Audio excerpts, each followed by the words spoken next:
The first rule or regulation is that all bourbon must be made from a recipe, or mash bill as it's generally called, that contains a minimum of 51% corn. Next up, bourbon must be aged in brand new charred oak barrels. Wait, is that any kind of oak? It's mainly American oak, but it can be any kind as long as it is oak. Bourbon is an American thing, so it must be made in the United States. While still today about 95% of all bourbon is made in Kentucky, it can actually be made anywhere in America. It is distilled to a maximum of 80% ABV or 160 proof. And the barrel entry proof, so the strength of the spirit going into the barrel, cannot be more than 62.5% ABV, or in the United States, 125 proof.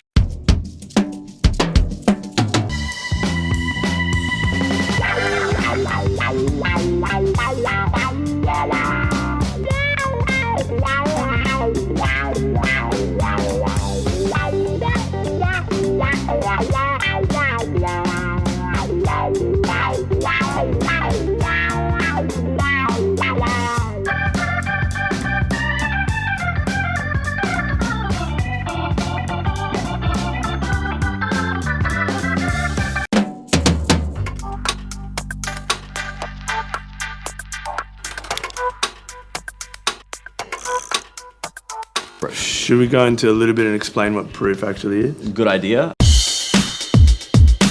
Proof is basically the US measurement for alcohol. It's exactly double the ABV, or alcohol by volume, which is generally what we call it in Australia. To be a bourbon, you cannot add anything to the spirit after it's been aged. So no flavouring or caramel colouring or any additives. In fact, the only thing you can add is water for bottling.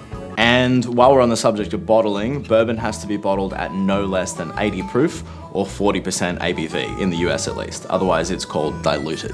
Another couple of points are, to be a straight bourbon, you must be aged for a minimum of 2 years, and any less than 4, then your age statement must be on the label. And maybe the last thing, if you do have an age statement on the bottle, this must be the age of the youngest whiskey in the bottle.